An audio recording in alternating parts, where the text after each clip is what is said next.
All right, well, it's time for me to figure out how I'm going to mount this Ford Contour radiator fan to my stock radiator. You know, when I read about this fan online, I kind of pictured it fitting like perfectly, or, you know, at least a lot closer than this. That's kind of what they made it sound like. This thing fits like just perfectly on the stock 26-inch radiator.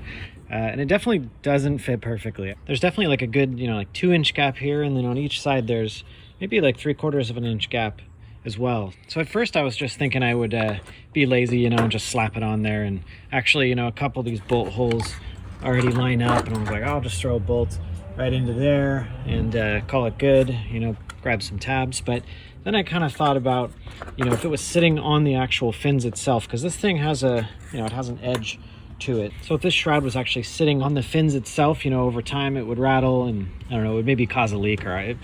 So I think I am going to go ahead and, you know, try and build something to mount this guy on. So the plan is to first start by putting this top lip up over the top lip here of the radiator. So I'll start like that. I'll probably just go ahead and cut all of these tabs off. I don't think these tabs are going to be useful. They're too high up. And then I think I'm just going to, you know, put a piece of metal here just across there to kind of hold it up at the same level as that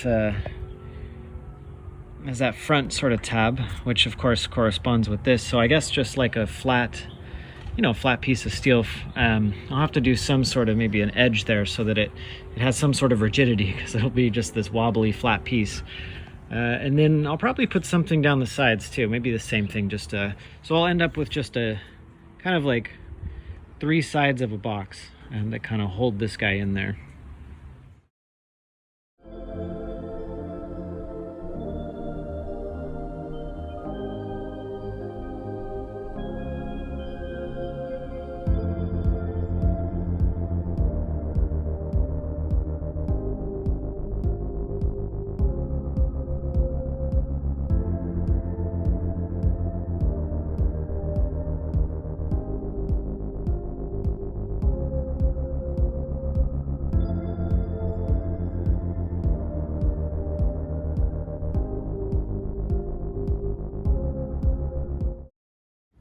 All right, so I got my pieces cut, and I have all the plastic trimmed off around the edges of this thing. So it's gonna sit somewhat like this. And my thought is to just to drill a hole through the plastic inside here, just to kind of bolt this guy down pretty much everywhere, you know, just put bolts through and kind of make this like a permanent sort of shroud. And as far as this side goes, I think I could probably just cut this off and then bolt that around like that so that the frame kind of stays together, you know. And then lastly is that I will trim, I think. It's going to be a little bit hard, but I think I will trim this aluminum piece, you know, right to the edge so that it's kind of more of a custom fit.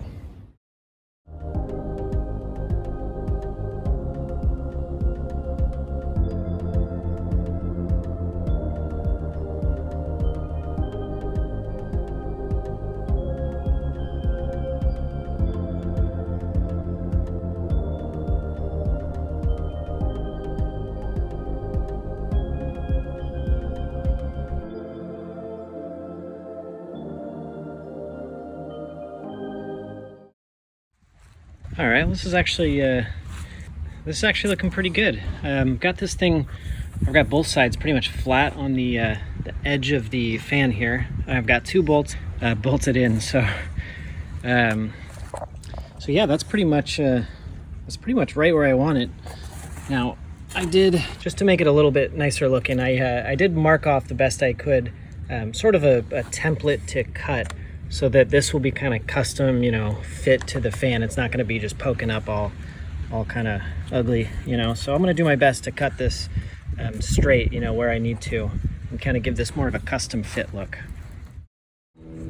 Got this thing cut more or less to the shape, so it's not so, you know, obnoxious looking. Same thing on this side here. It looks pretty good actually. And then these, as it stands now, do, you know, just rest right on the factory mounting tab, so it'll be pretty easy just to put a couple of bolts through here. I got to drill holes still, but otherwise this thing's looking pretty good. The only thing I really need to do is fill this hole here. And now that I'm looking at this thing, I was kind of thinking maybe, you know, my plan was originally to put this crossbar crossbar here like this, but that does leave a gap here. So I don't know how bendable aluminum is. I don't think it's very bendable at all, but what I'm going to do is I'm going to try and actually just kind of like make this, you know, maybe if I can get this to bend it more of like a, I don't know, maybe like a 30-degree angle, then it'll kind of close the gap there. So I'll give it a shot, but I do have extra aluminum if I end up messing this piece up. I bought enough to make one more piece of this. So, all right, let's give this bending a try.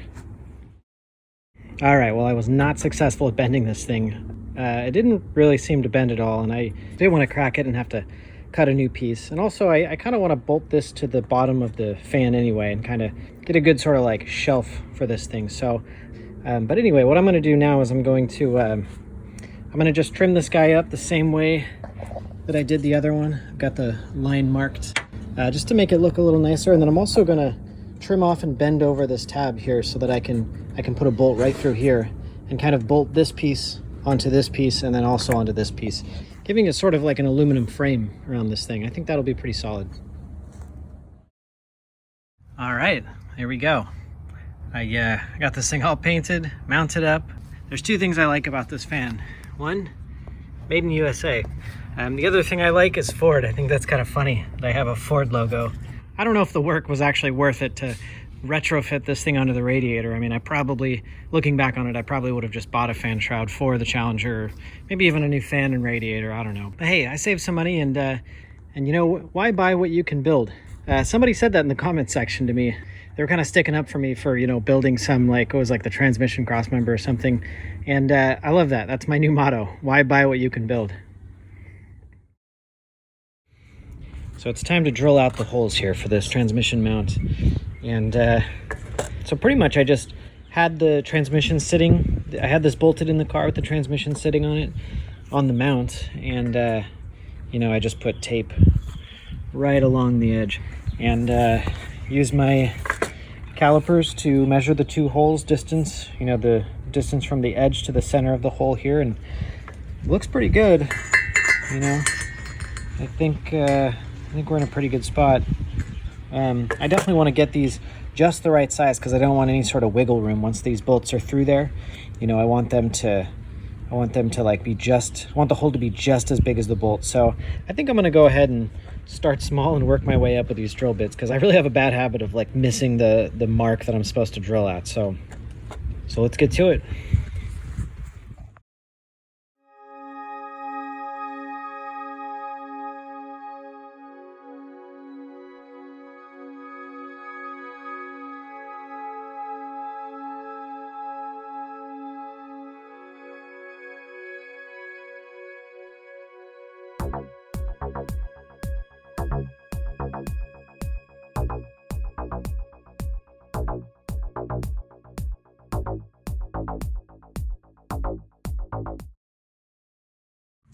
All right, so to solve my master cylinder problem, I got this guy, and I went ahead and got the biggest. Let's see, I don't know if it says here, but I think this one is the it's the biggest bore that I can find. I think it's a 13/16. Yeah, that sounds right. 13/16.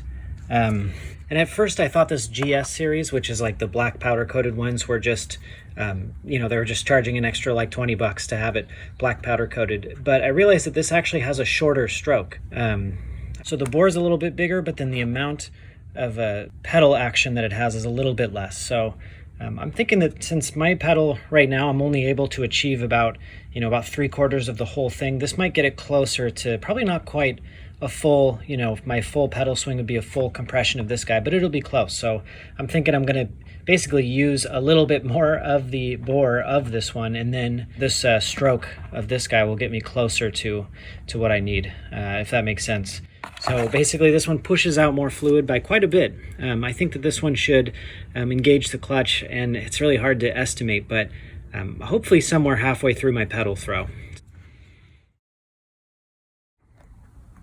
All right, there's a couple last little things here I have to figure out. One of them is the intake air, whatever, this thing right here. And I just have like a 2-wire sensor, and this guy's a 4-wire thing. So I think this was, I'm actually not sure what this was meant for. Maybe like a LS style or something like that. And this is from a 4.7 liter Dodge like Magnum engine, like an older Dodge V8. Same with this thing. This is the throttle position sensor. And I think this one has 2 wires and this one actually has 3. Yeah. So I did keep the pigtails for these, so I'll have to figure out how to splice those in there. But otherwise, I think we're almost there. There is one wire that doesn't quite reach the place it's supposed to be, and it's that guy right there. This is the MAP sensor, or like mass air pressure sensor. And this is where it's located here on this intake manifold. I suppose on the car engines, probably the MAP is back there somewhere, so they, had the wire short. Not a big deal. So what I think I'm going to do is I'm going to cut it back here and actually tuck it into this wiring harness and kind of route it all the way through here and then have it pop out with the rest of these sensors just right here.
So there was a part of the wiring that kind of had me stumped for a little while, and it seemed simple enough, but I couldn't find good information online as to how to wire up my starter. It's not part of the Holley harness. There's no battery cable, starter cable, or even like a whatever you call it, a coil cable, or anything like that. So I wasn't quite sure how to set it up. I figured I would just use this was the original starter relay that I started the old engine from, and I figured maybe I would like use that somehow and, I don't know, wire it in. But it seems really big, like, it obviously is meant for like some serious amp capacity. So I was wondering if this actually was the thing that triggered the voltage to go to the starter. But after a little bit of research, I figured I would just check what the original Durango used. And actually, I just checked the wiring harness because I still have it over in a pile over there. So, and it looks like there's just like a typical relay, like a Bosch relay used for the starter. And then there's a 30 amp fuse. So obviously, something this big isn't really required, at least not with the new engine. And I also noticed that the wire going into the Durango starter was like really, really tiny, like a 16 gauge or something like that. So my thought is to just, instead of having this thing like kind of hanging out on the firewall, I'm going to remove it, and then I'm going to run this yellow starter wire into my fuse block here. I'm going to put that same size 30 amp fuse on here, and then I'll get another 40 amp relay, and I think that should be good.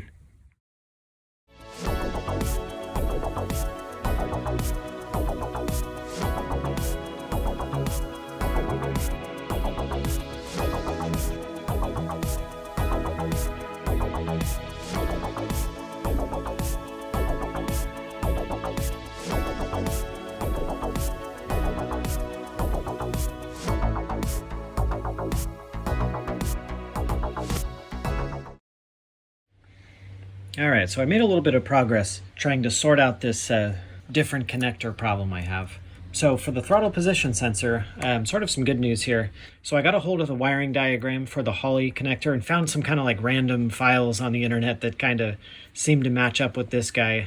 And I'm pretty confident that one of these is the signal wire and then one of them is the 5-volt wire. Then this blue wire here just goes to ground. So all I have to do with this one is just connect 2 of these wires to these 2 wires here, ground the other one, and we should be good to go. The idle air control valve here is a little bit more complicated, and I'm still not 100% sure on this one, but it seems as though this 4-wire connector here is for a Dodge, but it's a different one. And this one is a 2-wire, which I'm pretty sure means it's a PWM connection type. My old friend, the PWM connection, which I learned about when I was dealing with my alternator, actually. This 2-wire here as well is a PWM type. And that means that the computer just controls it a different way. It controls it with a little bit more of like computer data as opposed to whatever these 4 wires do. I don't know. But it seems like Holley does have provisions to run this type of connector. I called their tech support and they were helpful. They weren't quite sure, but the guy's going to call me back. He's going to give me some more information if he finds it. But I did find this sort of like random forum post about connecting a PWM type. And it seems like I'm just going to have to connect one of these wires to the extra ins and outs that the Terminator X computer provides, and then ground the other one. And I'm pretty sure I figured out which one's which. I hope so, but I guess it's only 2 wires, so if there's a problem, I could maybe try the other way around or something. And then in the computer, supposedly there's I haven't opened it yet, but supposedly there's a setting where you just check, custom IAC control, and then you can actually just set it to a PWM control. From there, there's, I guess, settings or something, I don't know, but it seems like the Holley computer does support this 2-wire type, so that's promising. I'll feel better when I see it working. And there were only 2 other wires that didn't fit or didn't work. One of them was the intake air temperature sensor, and all I had to do was just buy a different one. I think it was like from a charger or something. So that pretty much covers all of the connectors. Oh, you know what? There's 2 more connectors, sort of mysterious ones back here. One on each side of the coil connectors here, and these are for some sort of I can't remember what they call it, like something to like clean the signal of the coils or something. And they're just these 2 little boxes that ground here to the back of the head, and you plug these guys in. So I did order 2 of those, and they're in the mail right now. So the next few days I should get those. I think that most cars are supposed to have those, but some don't, and mine didn't, or maybe I lost them. I'm not sure, but. And that's all of the connectors. Everything else plugged in, right to stock stuff. So I think we're in pretty good shape. A little bit of a correction. For the throttle position sensor, I noticed that actually this is a 3-wire connector. When you look at it at first glance, it looks like 2 wires, but I guess you can see, I didn't notice this 3rd guy just kind of hanging out. So never mind. So it's actually a little bit less of a problem than I thought it was. All right, well, my wiring's all pretty much squared away, at least all of the stuff that I need for the computer. I have everything plugged in over here. I have a couple of like sort of sketchy wires ran for the intake air control or something. I have a couple of sketchy wires for that guy because I have an idea as to how to hook it up, and I think I got the 2 wires right. One goes to ground, the other one goes to the input output for the ECU. I got the battery plugged in, so I guess the last thing to do would be to plug this guy in. And I have my screen here. I'm going to go ahead and try and set it up with this little screen. But I do have my computer here ready to plug in with the USB cable so that I can do a little bit more advanced settings. I think I'm going to have to do that for the IAC valve. I've watched a few YouTube videos, and I think I have a sort of sense of how to navigate through the software. So we'll give that a try, but let's first try and just get a quick setup with this guy, and we'll see how it goes. Hopefully this thing starts up. Hopefully I don't toast anything.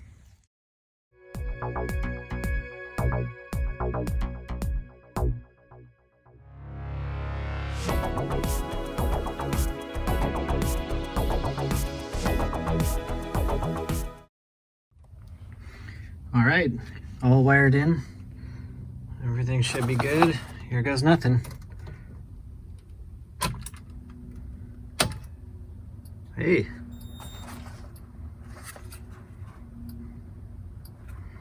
right, looks pretty good. Got some rainbow colored lights up there. All right, let's, oh, got a turn signal on, there we go. All right, let's go through this setup process. Well, I guess there wasn't much to set up other than the, I had to press the gas pedal a couple times. All right, here we go. All right, multi-point, next, Gen 3 Hemi, 8 cylinders, how did it know? Firing order, okay. Engine displacement, new liters, 5.7. Target idle speed, we'll go with 700.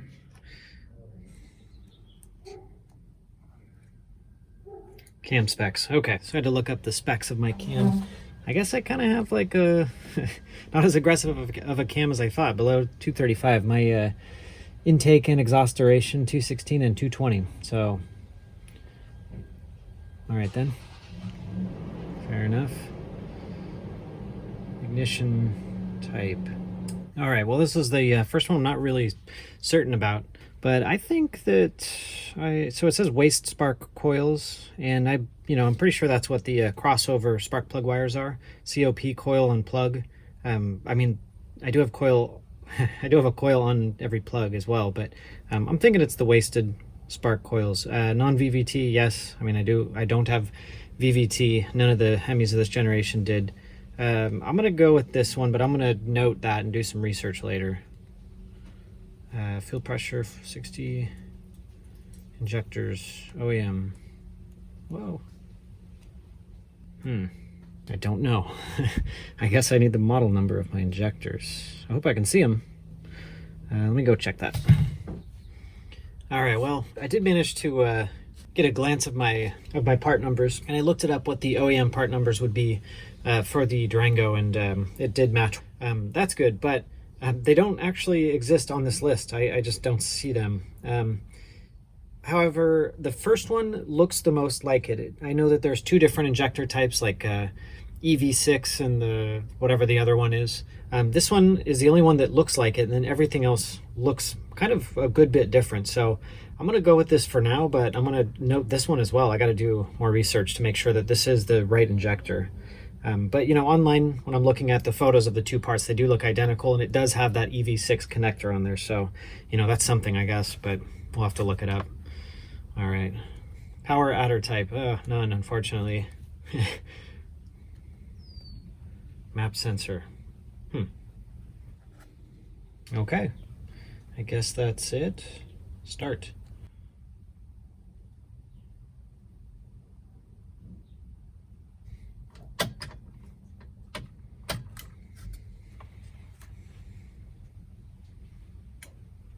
All right, so I double checked the directions about the fuel injector, and it said that it's absolutely critical that you pick the right one. So okay, fine, but they also said that if your part number wasn't listed, that you can modify the settings in the software. So I guess I'll try and find the settings. I guess that's it. I think I want to hook the computer up, and I want to see if I can figure out some of those the IAC settings and all that stuff. Well, I'm glad there was no meltdown. And there was a red light here, and there isn't a red light now, so I don't know if I did something. I do see a yellow one right here, but I'm pretty sure one of these was red at some point, so that's something. I got that going for me, which is nice.